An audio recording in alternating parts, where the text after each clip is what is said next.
Greetings and welcome. My name is Jake Rayson. I'm a forest gardener and forest garden designer, and today I am talking about the Sessile Oak. So let me turn the camera around so you don't have to stare at my ugly face. This is the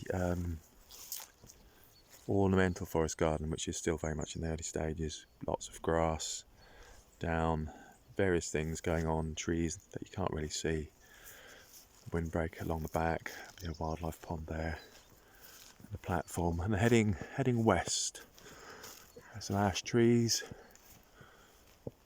with ash dieback, I think, and a cherry and an oak.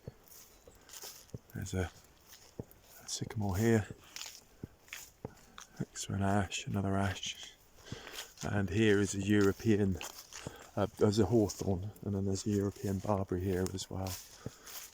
I kind of like European, this common barberry, European barberry. I know I'm talking about, I am going to talk about oaks, but I'm on my way there. Oh, they're nice. Oh, they're sharp. Gonna get some more of them. Whoa! European barberry goes about 2-3 meters, spiny, very spiny, deciduous, UK native, and that's the coppice, and this is the nuttery. It just has nut trees and bramble, growing lots of bramble. The bramble crop is coming on particularly well. And there's a badger's path down here, down to the oak tree. So, well, actually, no, let's stand back a bit. So, there's two UK native oaks. There's the English oak and the Sessile Oak. The English oak is, excuse my pronunciation, Quercus pedunculata. Can't remember. And then the Sessile Oak is Quercus patria. So my Latin isn't all that. And they're very closely related, and they do cross as well. Slow growing deciduous tree to 25 meters, I think. And they take, they can live for hundreds of years. We have a big oak tree out the front of the house, which is I think about 300-400 years old, judging by the diameter of the trunk, which is a good way to estimate the age of a tree, is the diameter of the trunk. And they can live for hundreds and hundreds of years. And one of the funny things about trees is that if they are coppice, they can actually live longer. There's a woods not far away in Pembrokeshire, God, my geography is absolutely appalling. I think it's that way, called Pengelly Woods, and it's an ancient woodland, an oak woodland, and it's thought that some of the trees there are thousands of years old, more than 1,000 years old. So if a tree is coppiced, it can actually last longer than if a tree is left to grow naturally. So and the coppiced areas are actually very good habitat for a wide variety of different species.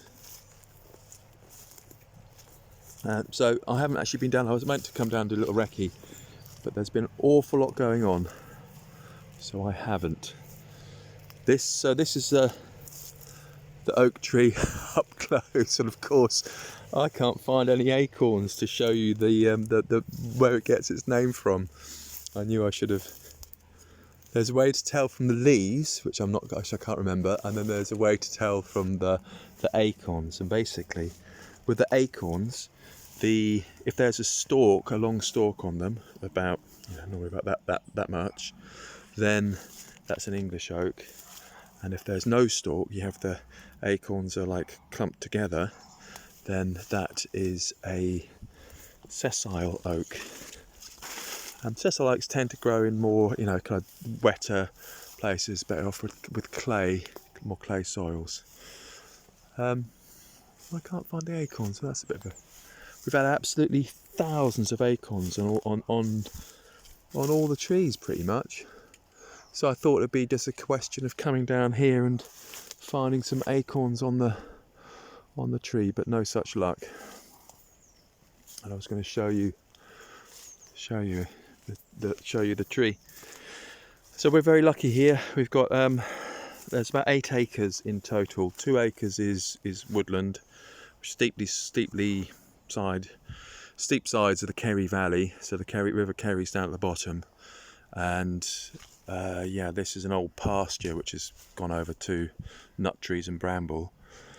And there's some really lovely oak trees and cherry trees in here, and some sycamore and ash as well, and hawthorn and holly. So it's not particularly accessible, but you just let it get on and do its thing, and then take out the occasional tree for firewood. But it is it's a lot of work, but it's fine. And the oak tree itself, I am not I am not an oak tree person. I'm not a tree person insofar as I'm not an expert on them at all, like how to actually gauge the age of them. But I'd say this is a couple of 100 years old, and it's fantastic. And each and every oak tree is absolutely incredible. And I think what's the thing to remember about any native plant is that it's the wildlife that it supports.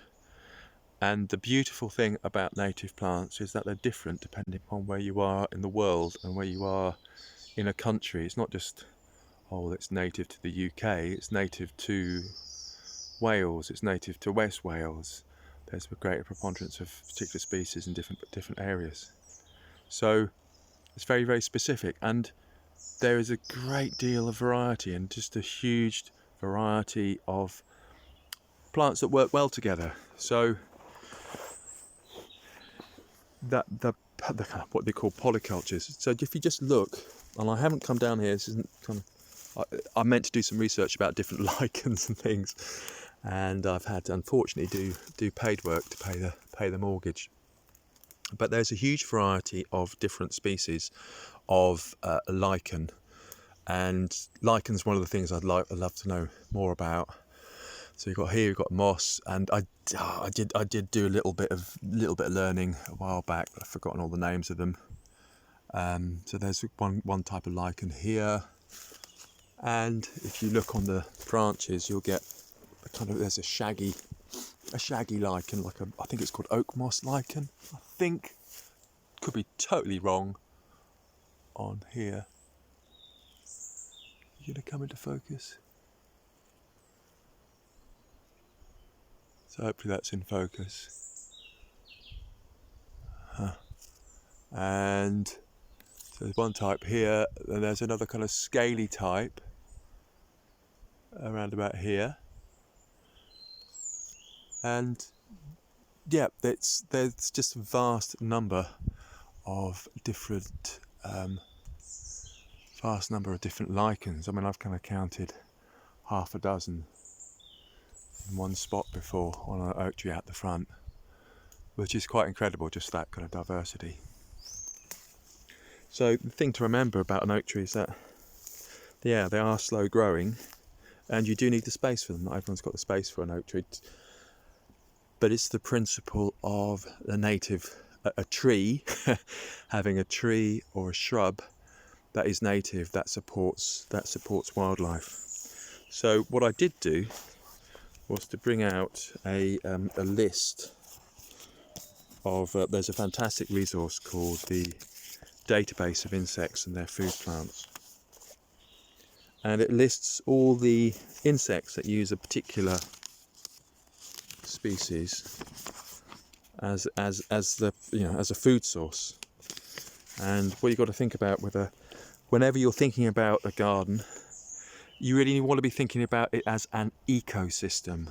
So it's not what can my plant do for me, but what can I do for my plant so that it does so it helps it do more for the whole of the garden in a enlightened self-interest sort of a way. And part of that, why you're using, part of the reason is that you're using a native plant to increase the diversity in your garden that supports a wider range of wildlife that helps keep that garden in check, in balance. So over here, this is where I go arse over tit.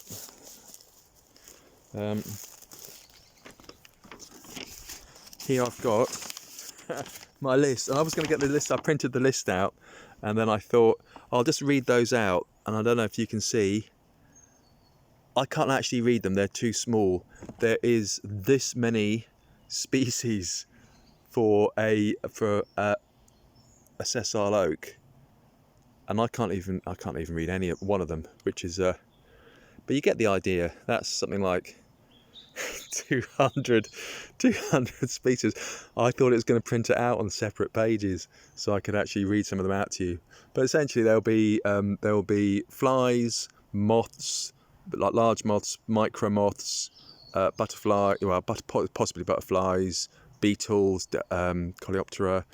Yeah, they're just going to be there's an absolute riot of life, and all of that life could be and is in some way, form or other going on in this tree. Yeah, that's just the insects. So there's hundreds upon hundreds upon hundreds of insects that can live on this tree, that this will feed off of this tree. And when you're talking about an ecosystem, it's actually really interesting to look at how what constitutes that ecosystem. So like everything, you've got to start off with the soil. You have to start off before plants. You've got to look at the soil biota, the soil life, and the plants and the fungi. The fungi are kind of there's an excellent article in, I think, The Guardian a few days ago, talking about how fungi, there's an estimated, I can't remember, it was millions of species, like way in excess of plant and animal species. And there's so little work has been done on protecting fungi, but fungi are absolutely essential in the soil to provide food for plants. I think 80%, 90% of plants have an association with mycorrhizal fungi, which means that they get nutrients in exchange for carbohydrates. And that's pretty much like every single tree. I think cabbages are one of the few exceptions. The cabbage family. So you have to look at a tree in relation to the soil, in relation to fungi, and then it's the plants, and the plants are supplying the food for the insects, and the insects supply the food for the birds. So there are a variety of different birds here. Not too hot with the old bird song, but there's probably a chiff-chaff kicking around, and there will be wrens. There's loads of wrens around here, and there's a lesser spotted woodpecker. I think it's lesser spotted, the ones with the red on their heads, and nuthatch, or is it tree creeper, the kind of bluey grey one. And there's a flock of goldfinches, and obviously there's a load of different tits. There's a wagtail tit and the blue tits and great tits and all sorts of those birds going on. And there's hedge sparrows, dunnocks, and we've actually got some sparrows for the first time as well. And the swallows have just gone home. And so there's an awful lot of different bird species. And then just in terms of the wildlife, we had more, but we have rabbits, and there's a badger set just up there, and there is fox poo liberally scattered across the whole of the land, but all by the paths. You'll see big piles of steaming black fox poo everywhere. So it's supporting a vast. I mean, that's just a few of the animals that I know about, and moles and shrews and frogs and toads and grass snakes and dragonflies, and the list goes on and on and on. You actually list all or the wildlife in a particular area. It's kind of it's vast, and it's all kind of based on an oak tree. So I did have a script today as well. I don't know how well I'm going to go with this. So it's the value that you place on this this kind of process, this ecosystem. And I think as a forest gardener, it's when I first started out with looking at forest gardens, I was just, oh, what's in it for me? Oak trees are rubbish because they take ages to grow, and they produce acorns, and acorns aren't good for anybody. And it was a real kind of view of what's every single plant has to have a harvest for humans. And actually it's a very kind of short-sighted view, because I think that's what gets you into a lot of trouble if you kind of start thinking like that. What's the harvest for me, rather than what can I do for the wildlife and get a harvest as well. So I think of this. I'm just going to look at my notes now. So there is a harvest, and the harvest that you do get this year has been what's called a mast year. Now, I think, yes, mast means it's food. It's like it's food for animals, animal fodder. So I think there's the Sessile Oak might have something to do with the name, but it's called a mast oak. That was it. So so a Sessile Oak. This oak is also was considered a food crop for pigs in particular, to feed them on acorns. So the thing about acorns is that they are actually a human crop too. So the dog's barking in the background, and there's a great book. I can't remember what it's called, and I'll put it in the show notes. There's a great book about eating acorns. The indigenous people in North America managing the land, so they had a harvest of acorns from oak trees. So they have the landscape, and actually not so much cultivate, but encourage and manage the landscape, so that oak trees were prevalent in large areas more than they would have been, quote unquote, naturally. And then they would harvest the acorns. And the thing about acorns is they have very high tannin content, so they need to have the tannin removed from them for them to be palatable for humans. And the way to do that is either you soak them in water, and then I did come across a way which was to use osmosis and leach the tannins out using salt solution, which was interesting. And you can actually reuse the salt solution as well. I'll put that into the show notes too. I think I've posted it on a variety of different social media. So you can use them as a food crop. And in this particular year, we've had I haven't. I've collected a few buckets of them to spread around the land, to fill in the holes where there's gaps in the wood where we've taken out old sycamores. So where's that? Oh yeah. So there's this horse chestnut as well.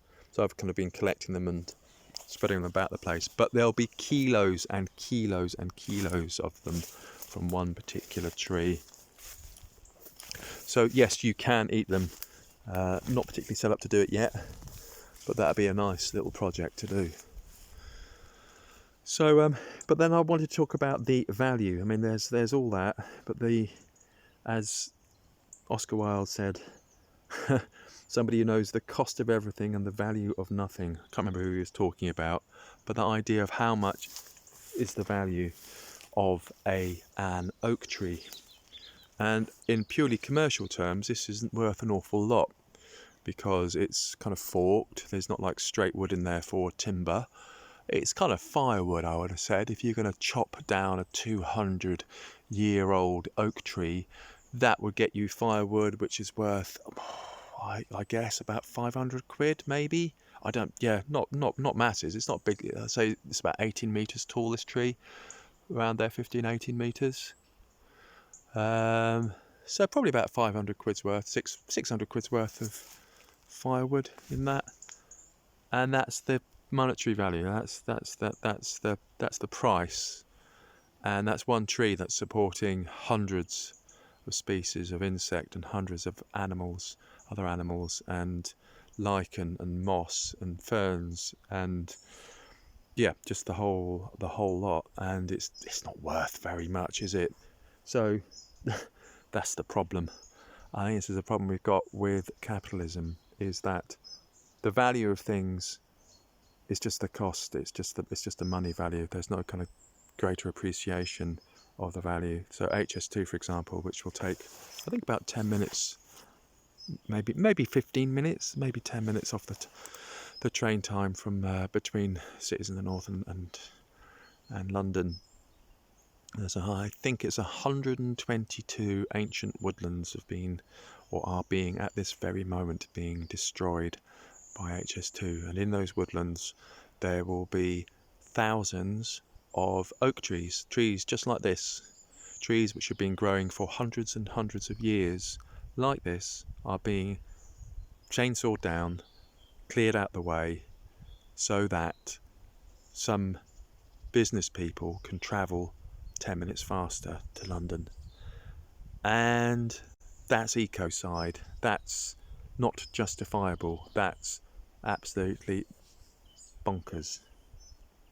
So you know where I stand on HS2. It's not sustainable development. It's not. We are supposed to be in the middle of a climate and an ecological emergency where there's a massive strain on biodiversity. The last thing you want to do is to remove established ecosystems that are centuries old. That is the last thing you want to do because that is getting rid of biodiversity by replacing these trees like this, with saplings. That is not replacing ancient woodland. It does not work like that. I am not an ecologist, but it doesn't work like that. So there we go. And as an example, there is a woodland in Cardiff. Oh, it's Flaxland Wood. And I think there's 120 trees there. Not a very big wood. There's a roundabout. It's on the northwest side of Cardiff, and there's a woodland next to the dual carriageway. I think 120 trees. 120 trees, 100 years old. This kind of a tree like this, and they want to build on it. They want to develop it, and that I just think no. Don't really don't. This is what we should be preserving. This is what we should be regenerating. This is not what we should be chopping down. What this country needs, what this world needs, is regeneration. It does not need the destruction of the ecosystem. It needs the preservation of ecosystem and the regeneration of ecosystems on a massive scale. Not because it gives people money. It can give people money, but because it's the right thing to do. Blimey, that was me ranting quite a lot. So yeah. Oh, I was going to read you a quote, but unfortunately the quote's on my phone. Maybe I can get to the quote. Maybe I can, maybe I can't. Let's have a look. No, I can't get to my phone. I can't get to the quote. It's a fantastic quote. I should have printed it out. When I was 18 years old, I used to smoke roll-ups like you do, like I did, and I used to be into philosophy and wearing dark clothes and reading Jean-Paul Sartre. But there's a fantastic passage in in Nausea, and it's about a chestnut tree that the main character is looking at in a park in the town, and it just spends some time looking at a chestnut tree, and it's quite a fantastic thing to do. There is there's somebody I really like on Twitter, Christine I can't remember her name, La Riviere, and she does a lot of ecologically minded stuff. She goes for walks in woods and foraging and fungi and lichen, and then she tweeted the other day, which I thought was brilliant. She said, I meditated under a tree for an hour And I thought, oh, blimey, that's a bit like, but it's actually a really, really nice thing to be able to do, to be able to spend some time out with a tree. So, yeah, there's more than money can buy. I shall hope you enjoyed that little meander rant sort of thing. I'll just show you, I'll walk back and show you the rest of the Kerry Valley. Where did my path go? So, there's a buzzard. The sound of a buzzard. There's a fantastic app. Shush. There's a fantastic app called BirdNet. And it's by Cornell University for recognising birdsong as well. Oh dear. Oh, it might be alright. There's this is the problem. I kind of walk around and I look at trees, and that's not really what I'm doing. I'm heading back. So I've got to go back now for the Zoom meeting.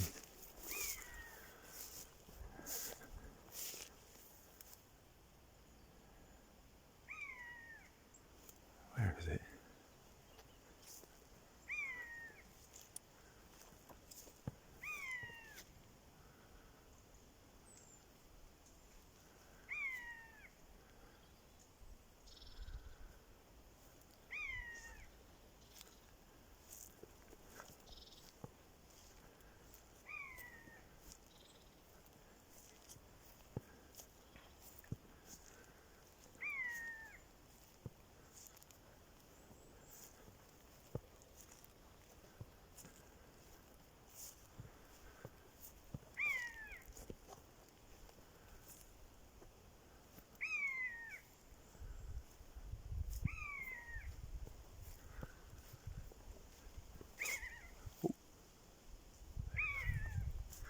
So I disturbed him.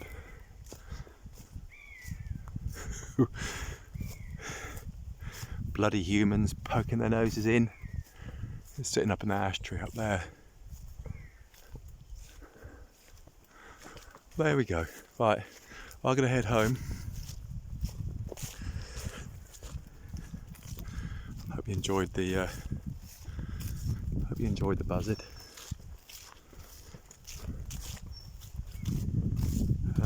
And then what I'm thinking about doing, I know, so I'm just so tempted to look at all the plants as I walk back. It's terrible. This is a prickly ash, Szechuan pepper, Chinifolium. Yeah, Xanthoxylum Chinifolium, and it loves it here. And I thought it'd be really not very happy because it's next to ash tree, but it's just done lovely, done brilliantly. Autumn olive, green wax bamboo. I think it's a big one. It's a really, really big one. And then loads of autumn olive down here. Oh, Viburnum trilobum, which is a close relative of Viburnum opuloscaldarose, but that's like a North American highbush cranberry. So I've got to put my dead hedges in. I've just kind of stopped there. So I was going to do loads and loads of, I wanted to do interviews with people, but to be honest, it's an awful lot of work to organise. So what I'm going to do instead, I'm just going to work on the forest garden. I'm going to be working on the other one. There's loads of deturfing and mulching and planting out and ripping up plastic and moving soil around. So, yeah. Oh, there's a Rosa rugosa. I actually still haven't made rosehip jelly or rosehip. What do you call it? Syrup. They're doing all right.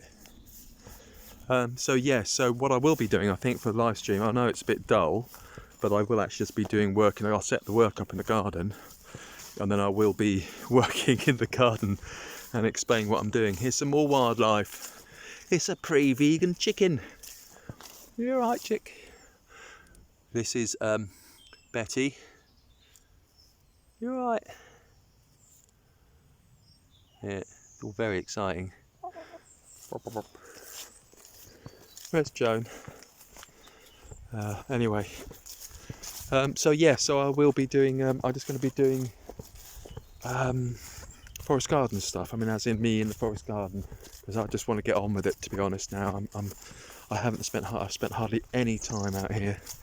There's just an awful lot that needs to be done. Yeah, so that's what I'll be doing for the next few weeks, I think. Videos of me working. There's a robin. Hello, robin.